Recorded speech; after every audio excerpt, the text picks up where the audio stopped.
11th science chapter number 5 part number 2। तो આપણે આજે થોડીક વાત કરી હતી ઇન્ટ્રોડક્શનમાં, જે આપણે સિલેબસમાં કાઢી નાખ્યું છે, પણ એની વાત કરી હતી આપણે ન્યૂટનના ગતિનો પ્રથમ નિયમ વાત કરી હતી। આજે થોડુંક આપણે ન્યૂટનના ગતિનો બીજા નિયમ વિશે વાત કરીએ। ચાલો, તો ન્યૂટનના ગતિનો આજે બીજો નિયમ જોઈએ। તો ન્યૂટનના ગતિનો બીજો નિયમ। तो न्यूटनना गतिनो बीजो नियम मित्रों टूंकमां शुं कहे छे तमने दर्शावी दूं। न्यूटनना गतिनो बीजो नियम एम कहे छे के कोईपण पदार्थ पर लागतुं बळ कोना जेटलुं होय तो के वेगमानमां समय साथे थतो फेरफार जेटलुं होय। ओके, कोईपण पदार्थ पर लागतुं बळ केटलुं होय तो के वेगमानमां समय साथे थतो फेरफार होय एना जेटलुं होय। एने आपणे कहीए न्यूटनना गतिनो बीजो नियम कहेवाय। शुं कहेवाय? न्यूटनना गतिनो बीजो नियम कहेवाय। अहींया लखी नाखो के पी शुं छे तो के पी छे वेगमान छे। वेगमान बराबर काले वात करी हती पी बराबर mv। ओके, तो चलो किंमत मूकी दઈએ बराबर डी ना छेदमां dt અને p बराबर मूकी दઈએ આપણે mv। p बराबर मूकी दઈએ mv। जो कही शकाय बाजुमां जो पदार्थनुं दळ छे, पदार्थनुं दळ अचळ रहेतुं होय, पदार्थनुं दळ अचळ रहेतुं होय तो शुं थाय तो के चलो अहीं पदार्थनुं दळ अचळ छे तो दळने बारो काढी नाखीए तो f बराबर शुं वधे आपणे d ना m बारो d ना छेदमां dt अने अहींया वधे वेग। तो आपणे ख्याल छे वेगनुं समय हारे विकलन करो तो तमने शुं मळे? प्रवेग मळे। तो m * a। तो आ नियम आपने ख्याल छे। तो जो आने न्यूटनना गतिनो बीजो नियम कहेवाय, आने न्यूटनना गतिनो शुं कहेवाय? बीजो नियम कहेवाय। ओके, तो આપણે આને ટૂંકમાં યાદ રાખો તો f બરાબર માં એટલે દળ અને પ્રવેગના ગુણાકારને પણ બળ કહેવાય। ઓકે, તો આને ન્યૂટનના ગતિનો બીજો નિયમ આ બે સ્વરૂપે તમે દર્શાવી શકો। ઓકે, તો આના પરથી ઘણા એક મહત્વના મુદ્દા લઈએ આપણે। એક તો આનું પારિમાણિક સૂત્ર જોતું હોય તો કેમ મળે, પછી એનો એકમ કેમ મળે એ પણ જોઈએ। ચાલો, એકમ તો મને ખ્યાલ પડી જાય। અહીંયા દળ છે એટલે કિલોગ્રામ છે, અહીંયા પ્રવેગ છે એટલે કિલોગ્રામ મીટર પ્રતિ સેકન્ડ સ્ક્વેર। आ एनो एकम थी गयो। रेडी? बळनो एकम किलोग्राम मीटर प्रति सेकंड स्क्वेर अथवा बीजो एकम छे बळनो एकम न्यूटन। शुं छे? बळने न्यूटन में दर्शावाय। एनुं पारिमाणिक सूत्र तो पारिमाणिक सूत्र पण मळी जाय। दळ एटले m1, अहींया प्रवेग एटले शुं थाय? मीटर प्रति सेकंड स्क्वेर। मीटर एटले l1, सेकंड उपर एटले t-2, m1 l1 t-2 एनुं पारिमाणिक सूत्र छे। ओके, चलो આપણે આગળ વાત કરીએ। હવે एक महत्वना मुद्दा बात करिए थोड़ू तो कि अहींया जो वेग अचल होय, पदार्थ छे पदार्थनो वेग अचल होय तो पदार्थनो वेग अचल होय तो प्रवेग केवो मळे? 0 मळे। प्रवेग 0 होय तो एना पर लागतुं परिणामी बाह्य बळ केवुं होय? 0 होय। ओके, तो आपणे जो पेला आपेला नियमने सुसंगत छे। આપણે પેલા નિયમમાં વાત કરી હતી જો પદાર્થ ઉપર પરિણામી બાહ્ય બળ લાગતું ન હોય તેનો પ્રવેગ કેવો હોય? 0 હોય। અહીં જો પરિણામી બાહ્ય બળ લાગતું નથી ત્યારે પ્રવેગ કેવો મળે છે? 0 મળે છે। ઓકે, પછી તમને કીધું હોય કે ન્યૂટનની ગતિ છે 3 પરિમાણમાં જોઈએ છે તો 3 પરિમાણની વાત હોય જ્યારે કોઈ પદાર્થ 3 પરિમાણમાં ગતિ કરતો હોય ત્યારે બળ છે આપણે અલગ અલગ રીતે દર્શાવી શકીએ। x દિશામાં બળને m, દળ તો અચળ જ હોય, x દિશામાં પ્રવેગ લઈ શકીએ। પછી y દિશામાં બળ જોતું હોય તો एम ए वाय दिशा में लखी सके। ओके, अने एफ जेड दिशा में जोतुं होय तो एम ए जेड दिशा में आ रीते पण लखी सके। ओके, तो आ रीते बळ छे આપણે ન્યૂટનના ગતિનો બીજો નિયમ દર્શાવી શકીએ। સિમ્પલ છે, સૂત્ર યાદ રાખવાનું છે f બરાબર ma એનો એકમ ના, અને બીજો એક નિયમ રાખવાનો f બરાબર dp ના છેદમાં dt। વેગમાનમાં સમય સાથે થતા ફેરફારને શું કહેવાય છે? બળ કહેવાય છે। आ न्यूटनना गतिनो आपणे बीजो नियमनी थोड़ीक वात करीए। हवे थोड़ीक वात करीए हवे न्यूटनना गतिनो त्रीजो नियम छे। बहुत सिम्पल छे न्यूटनना गतिनो त्रीजो नियम। ए पण आपणे सिलेबसमांथी आ वखते काढी नाख्यो छे। न्यूटनना आटला बधुं मैं टूंकमां तमने समजाव्युं छे। न्यूटनना गतिनो त्रीजो नियम बधाने आवडे, बहुत सिम्पल छे। आघात अने प्रत्याघात, आघात अने प्रत्याघात समान मूल्यना अने પરસ્પર વિરુદ્ધ દિશામાં હોય છે, વિરુદ્ધ દિશામાં હોય છે। ખૂબ જ જાણીતો નિયમ છે આઘાત અને પ્રત્યાઘાત છે, સમાન મૂલ્ય અને પરસ્પર વિરુદ્ધ દિશામાં હોય છે। ઓકે, તો ઘણી રીતે આપણે એક્સપેરિમેન્ટ કરી શકીએ। ધારો કે આપણે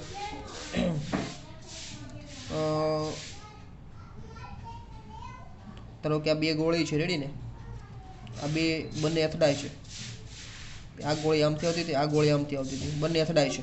તો અથડામણ પછી આપણને ખ્યાલ છે આ બંને ગોળીઓ કઈ તરફ જાય, તો કે બંને ગોળીઓ, એક ગોળી આ તરફ જશે, એક ગોળી આ તરફ જશે। તો કહી શકાય જો આ ગોળી કઈ છે, આ એ કહી દઉં ને આ બી કહી દઉં, તો એ ગોળી ઉપર કોણે બળ લગાડ્યું, તો બી ગોળીએ બળ લગાડ્યું। આ કઈ છે, બી છે, આ એ છે, રેડી ને, તો બી ઉપર કોણે બળ લગાડ્યું, એ। તો બંને તમે જુઓ તો બંને બળ કેવા છે, વિરુદ્ધ દિશામાં છે। તો કહેવાય એકને આઘાત કહેવાય ને એકને કેવું કહેવાય, પ્રત્યાઘાત। ધારો કે આના ઉપર જે એ ગોળી બી સાથે અથડાણી, તો એને આઘાત કહીશું આપણે, તો બી ગોળી એ જ્યારે અથડાય એને શું કહીશું આપણે, પ્રત્યાઘાત કહીશું। શું કહીશું, પ્રત્યાઘાત। ઓકે, તો આને આપણે કહી શકાય કે એફ એ બી બરાબર માઇનસ એફ બી એ।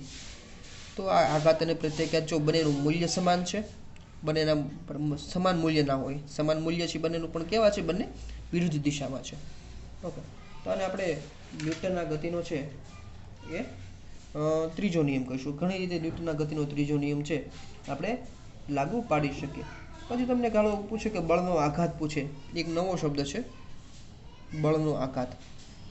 બળનો આઘાત એટલે મિત્રો કાંઈ નહીં કે જેટલા સમય માટે બળનો લાગે એના માટે આપણે શું કહીએ, F બરાબર આપણને ખ્યાલ છે ન્યૂટનના ગતિનો બીજો નિયમ ડીપીના છેદમાં ડીટી। આ ડીટી સામે જ આવવા દઈએ તો F બરાબર F ઇન્ટુ ડીટી બરાબર ડીપી। તો બળ સાથે તમે સમય ગણો, કોઈ પણ બાળતું બળ હોય કેટલા સમય સુધી બળ લાગે છે, કોના જેટલું હોય, તો કે વેગમાનમાં થતા ફેરફાર જેટલું હોય, આને કહેવાય બળનો આઘાત। ઓકે, બળનો આઘાત ખાસ ધ્યાન રાખજો। જો આપણે ડીટીને સામા જવા દીધો, કોઈ પદાર્થ ઉપર બળ કેટલા સમય સુધી લાગે છે, કેટલા સમય સુધી લાગે છે એના પરથી કોના જેટલું હોય, તો કે વેગમાન થતા ફેરફાર જેટલો હોય, આને બળનો આઘાત કહેવાય, બળનો આઘાત કહેવાય। આ પણ યાદ રાખજો કે આઘાત અને પ્રત્યાઘાત કેવા હોય, સમાન મૂલ્ય અને પરસ્પર વિરુદ્ધ દિશામાં। કોઈ પણ જગ્યાએ એટલું જોઈએ, ધારો કે હું આ ધારો કે આને મારું છું, તો મેં જેટલો દિવાલ ઉપર આઘાત લગાડું છું, દિવાલ એટલો જ મારા હાથ ઉપર આઘાત પ્રત્યાઘાત આપે છે, જેટલો આઘાત આપું એટલું જ પ્રત્યાઘાત આપે છે। પણ જો દિવાલનું વજન વધારે હોવાથી દિવાલ પોતાના સ્થાનથી ખસશે નહીં, દિવાલને બહુ અસર થશે નહીં, કારણ કે એ નિર્જીવ વસ્તુ છે, પણ આપણને અહીં અસર થશે। ઓકે, તો આવી રીતે ન્યૂટનના ગતિનો ત્રીજો નિયમ છે દરેક જગ્યાએ લાગુ પાડી શકાય છે। ઓકે, તો અહીંયા સુધી આપણે જે ટોપિકમાં નથી એની વાત કરી, હવે જે ટોપિકમાં છે એની વાત કરીશું। ઓકે, હવે અહીંથી ખાસ તમારે જાણવાનું છે ને લખવાનું પણ છે, ખાસ નોંધ લેવાની છે, કારણ કે અહીંથી પ્રશ્ન આપણે હવે પૂછાઈ શકે છે। ઓકે, તો પહેલો પ્રશ્ન વાત કરીએ, સૌપ્રથમ ચાલુ કરીએ છીએ, એટલે પહેલો પ્રશ્ન, તો પહેલો પ્રશ્ન છે કે વેગમાન સંરક્ષણનો નિયમ લખી સમજાવો। વેગમાન સંરક્ષણનો નિયમ લખી સમજાવો। વેગમાન સંરક્ષણનો નિયમ લખી સમજાવો। તો વેગમાન સંરક્ષણનો નિયમ એટલે શું થઈ જાય કે વેગમાનનું સંરક્ષણ થવું જોઈએ। કઈ રીતે સંરક્ષણ થાય આપણે હમણાં જોઈશું। ચલો, આપણે વેગમાન સંરક્ષણ નિયમ છે ને એમાં આપણે સાબિતી કરવા માટે ન્યૂટનના ગતિનો બીજો નિયમ ને ત્રીજા નિયમનો ઉપયોગ આપણે કરીશું। ચાલો આપણે એનો એક એક્ઝામ્પલ લઈને આપણે સાબિત કરીશું। એક્ઝામ્પલ લઈએ, ધારો કે એક ગનમાંથી એક બુલેટ એટલે ગનમાંથી ગોળી, ને બંદૂકમાંથી ગોળી છોડવામાં આવે છે। ચાલો, ધારો કે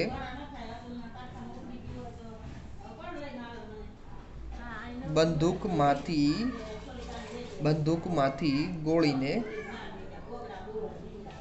છોડવામાં આવે ત્યારે બંદૂકમાંથી ગોળીને આપણે છોડીએ ત્યારે બંદૂક વડે ગોળી પર લાગતું બળ, બંદૂક વડે ગોળી પર લાગતું બળ ધારો કે કેટલું છે, F જેટલું છે। કેટલું છે, F જેટલું। ઓકે, ધારો કે આ રીતે છે, એક આપણે બંદૂક છે, ધારો કે આ, ઓકે આ રીતે બંદૂક છે, બંદૂકમાંથી ધારો કે આ ગોળી છૂટે છે, તો બંદૂક છે જેને ગોળી પર બળ લગાડ્યું, તો બળ કોની ઉપર લગાડ્યું? ગોળી ઉપર.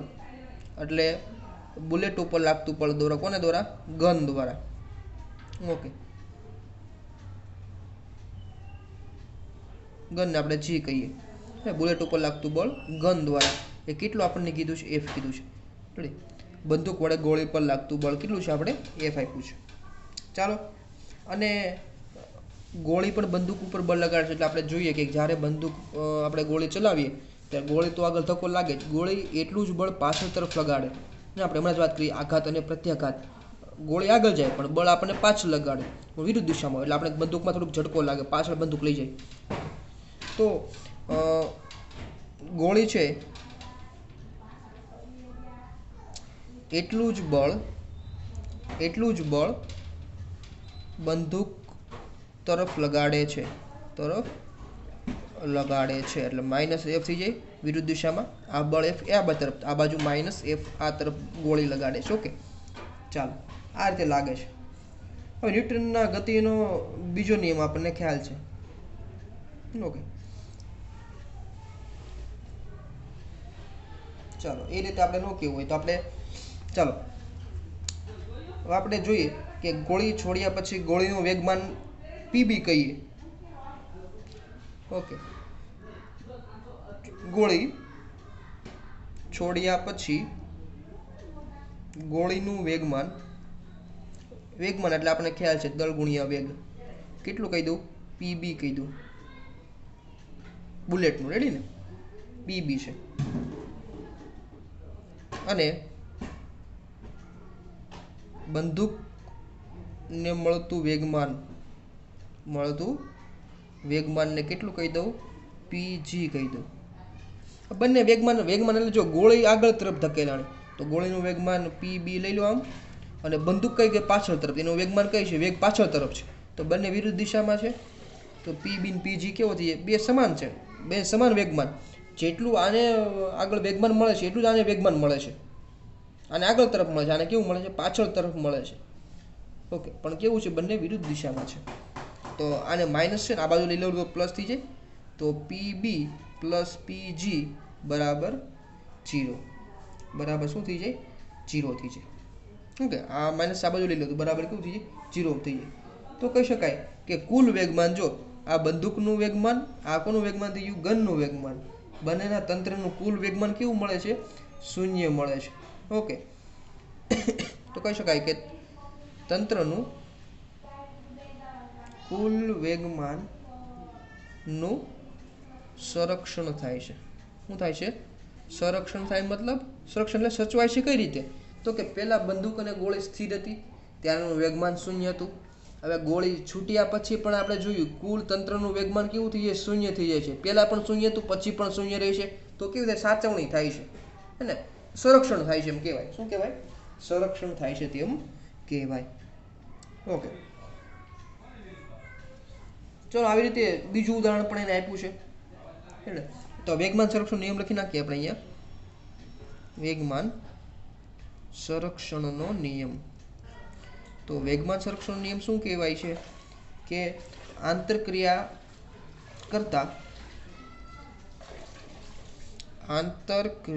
કરતા કણોના અલગ કરેલા તંત્રનું કુલ વેગમાન અચળ રહે છે. ઓકે, તો આંતરક્રિયા કરતા અલગ કરેલા તંત્રનું કુલ વેગમાન કેવું રહે છે? આપણે અચળ, એટલે સંરક્ષણ થાય છે. આ વેગમાન સંરક્ષણ નિયમ તમારે યાદ રાખવાનો. આને સાબિતી છે. હવે ઘણી બીજી રીતે પણ સાબિતી કરે. આ તો આપણે વેગમાન ઉપરથી સાબિતી કરી. હવે બીજું ઉદાહરણ લઈએ. ઉદાહરણ નંબર 2 લઈએ આપણે. એથી આપણે જોઈએ એમાં શું કહે છે કે બે પદાર્થો છે A અને B. ધારો કે ચાલો હમણાં આપણે વાત કરી હતી એ જ રીતે આ A પદાર્થ છે, આ B પદાર્થ છે. બે એકબીજા તરફ આવતા હતા. બંને જો અહીંયા અથડામણ કરી છે. અથડામણ કરી પછી શું થઈ જાય? બંને અલગ અલગ દિશામાં ગતિ કરે છે. A આ દિશામાં ગતિ કરે છે, B છે એ આ દિશામાં ગતિ કરે છે. શું ગતિ કરે છે? આ દિશામાં ગતિ કરે છે. તો બેયનું પહેલા વેગમાન જો શરૂઆતમાં વેગમાન કેટલું હતું? તો આનું પી એ આ તરફ હતું, પી બી આ તરફ હતું. બેયનું વેગમાન છે એ આ તરફ હતું. હવે જો બે વિરુદ્ધ દિશામાં વેગમાન ગતિ કરે છે તો બેયના આ પી એ ડેશ થઈ ગયું ધારો કે પછીનું વેગમાન, અથડામણ પછીનું વેગમાન છે ને પી બી ડેશ થઈ ગયું. ચાલો ન્યૂટનના ગતિનો આપણને બીજો નિયમ ખ્યાલ છે. ન્યૂટનના ગતિનો બીજો નિયમ શું કહે છે? ન્યૂટનના ગતિના બીજા નિયમ અનુસાર ન્યૂટનના ગતિના બીજા નિયમ અનુસાર આપણને ખ્યાલ છે એફ બરાબર શું થઈ જાય? તો કે ડીપીના છેદમાં ડીટી થઈ જાય. એમાં એફ ઇન્ટુ ડીટી બરાબર શું થઈ જાય? ડીપી થઈ જાય. ઓકે, તો શરૂઆતમાં વાત કરીએ પેલા ગોળા માટે વાત કરીએ તો ચલો એને શું કહેવાય? એફ એ ઉપર લાગતું બળ બી દ્વારા ઇન્ટુ આ ડીટી બરાબર. જો અહીંયા શું કે એ બી એટલે એ ઉપર લાગતું બળ કોના દ્વારા? બી દ્વારા, હે ને? એફ એ ઉપર લાગતું બળ આ તરફ, એફ એ ઉપર લાગતું બળ કોણ લગાડે છે? બી લગાડે છે, એટલે દડો આ બાજુ ગતિ કરે છે. અને એવું છે વેગમાનમાં થતો ફેરફાર. પહેલાં કેટલું વેગમાન હતું એ દડાનું? તો કે પી એ હતું. અને અંતિમ વેગમાન કીધું કેટલું થઈ ગયું? પી એ ડેશ થઈ ગયું. તો પી એ ડેશ અંતિમ વેગમાનમાંથી આપણે પ્રારંભિક વેગમાન બાદ કરી દેવાનું. ઓકે, તો આ સમીકરણ 1 મળ્યું આપણને. આવી જ રીતે આપણે કોના માટે વાત કરીએ? બીજા ગોળા માટે એફ બી ઉપર લાગતું બળ કોના દ્વારા? એ દ્વારા. આ એફ બી ઉપર લાગતું બળ કોણ લગાડે છે? એ લગાડે છે ઇન્ટુ ડીટી બરાબર. આમાં પણ વેગમાનમાં થતો ફેરફાર પી બી ડેશ અથવા પી ડેશ છે, પી બી ડેશ માઇનસ અંતિમ વેગમાન માઇનસ પ્રારંભિક વેગમાન. થઈ ગયું આવું? ચાલો આ બંને સૂત્ર ઉપરથી જો બંને સૂત્ર છે એના ઉપરથી આપણે ન્યૂટનના ગતિનો ત્રીજો નિયમ લગાડીએ. આપણે ખ્યાલ છે આ બંને બળ કેવા હોય? સમાન મૂલ્યના પણ પરસ્પર કેવા વિરુદ્ધ હોય? વિરુદ્ધ દિશામાં હોય. કેવા હોય? વિરુદ્ધ દિશામાં હોય. ચાલો એના ઉપરથી આપણે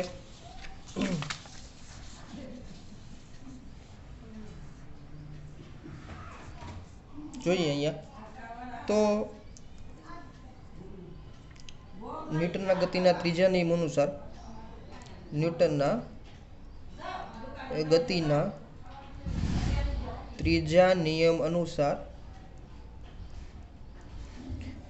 ગતિના ત્રીજા નિયમ અનુસાર શું કહી શકાય કે બંને બળ કેવા હોય?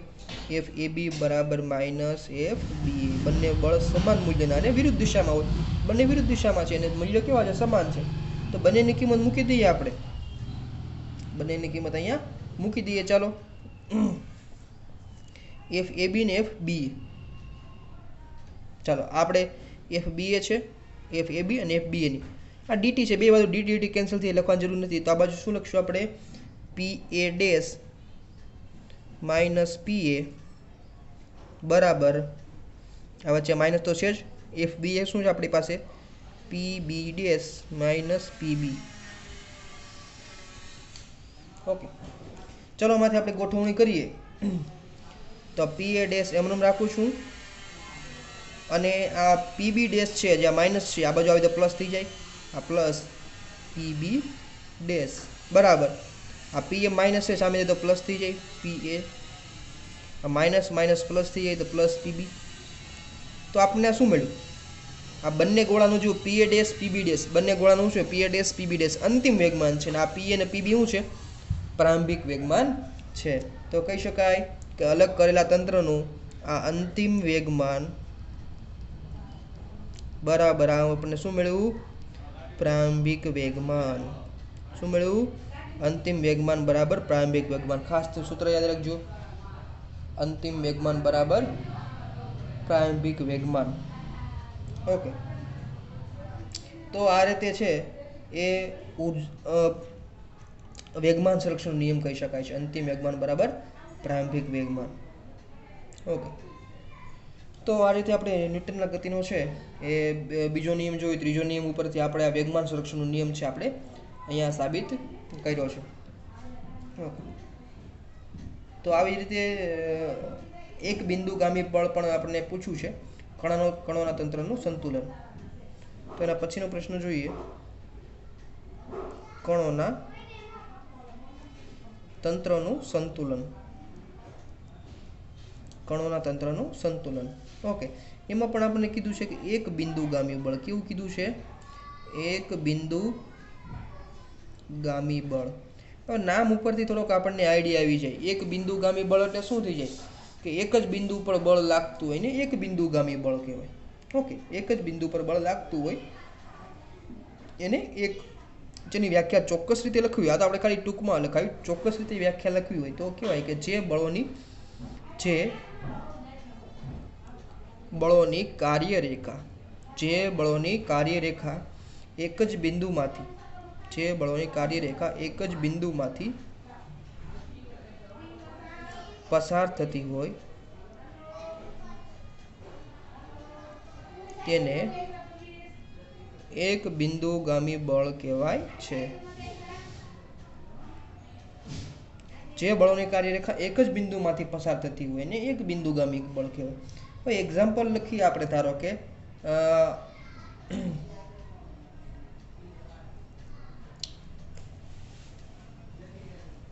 ધારો કે આપણી પાસે બે બળો છે.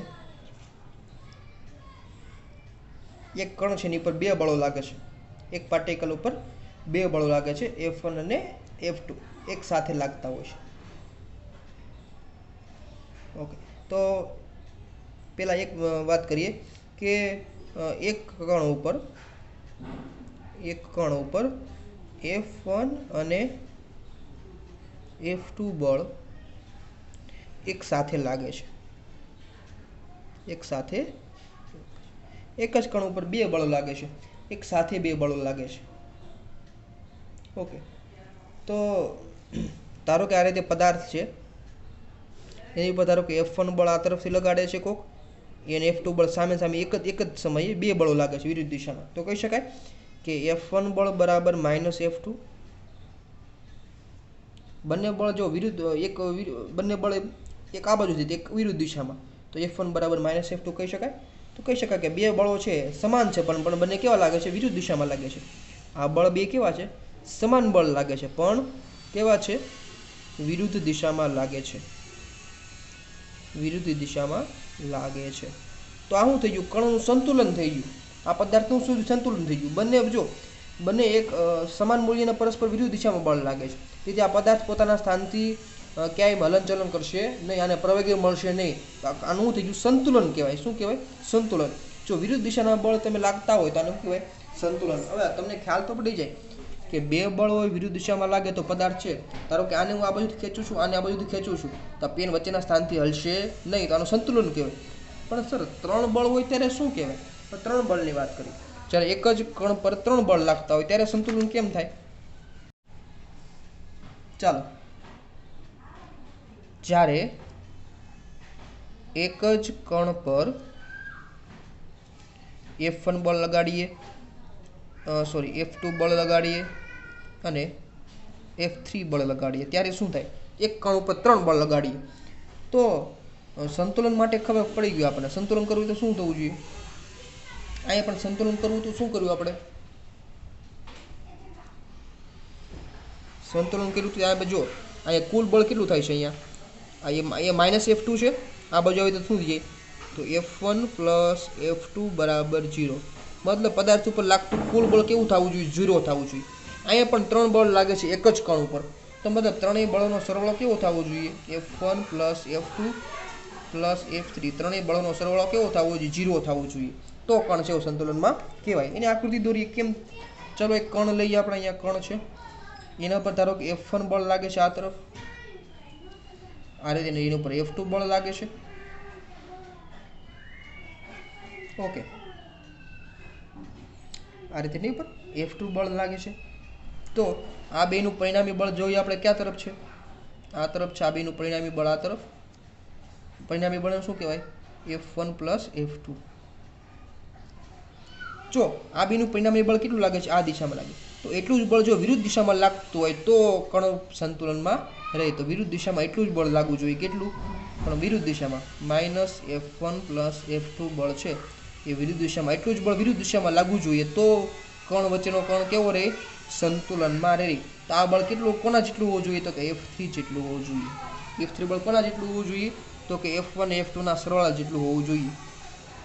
ઓકે, मतलब अँ जो आ पेन है धारो कि धारो कि एक व्यक्ति खेचे है रेडी ने અને એક વ્યક્તિ ખેંચે છે પણ એનું પાસે બળ બહુ ઓછું છે હે ને અહીંયા બીજો વ્યક્તિ ખેંચે છે એની પાસે બહુ બળ છે તો અહીંયા બે વ્યક્તિ વડે ખેંચવું પડે તો આને સંતુલન કરે તો કેવી રીતે અહીંયા જો F1 + F2 અહીંયા બે બળ એકારે લાગે છે તો વિરુદ્ધ દિશામાં બે બળ જેટલું કોઈ એક બળ લગાડવું જોઈએ કારણ કે ત્રણ જ બળ લેવાના છે F1 F2 અને F3 તો આ રીતે કોણ સંતુલનમાં આવી જાય ઓકે તો આ રીતે ધારો કે 3 ડાયમેન્શનમાં હોય તો x દિશામાં બધા બળનો સરવાળો શૂન્ય થવો જોઈએ y દિશામાં બધા બળનો સરવાળો શૂન્ય થવો જોઈએ અને z દિશામાં બધા બળનો સરવાળો શૂન્ય થવો જોઈએ તો કણ કેવો રહે સંતુલનમાં રહે એમ કહેવાય ઓકે